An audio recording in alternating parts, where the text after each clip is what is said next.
சூழ்நிலை நான் மாத்திருவேன். அமைதி உண்டாகும். ஒரு அமைதி கட்டாயம் வரும். அதனால இந்த தத்தளிப்பு நீங்கிவிடும்.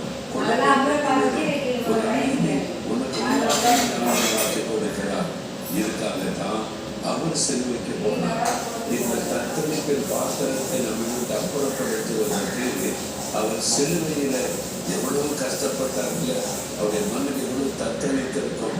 தனித்து விடப்பட்ட நிலைமையில அவர் கலங்கினார்கள். அப்போ நம்முடைய தத்தளிப்பை அவர் சிலுவையில் சுமந்து முடித்து விட்டார். அதனால சொல்கிறார், தத்தளிப்பின் பாத்திரத்தை ஒரு விட்டு அகற்றுவதை நீங்கள் விசுவாசிக்கிறீங்களா?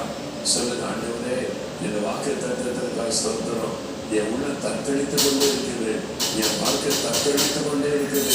நீங்கள் வாக்கு கொடுத்தபடி இந்த பாத்திரத்தை என்னை விட்டு அப்புறப்படுத்தி ஒரு அமைதி கொண்டாக்கிறீங்க. இயேசுவின் நாமத்தில் ஆமென்.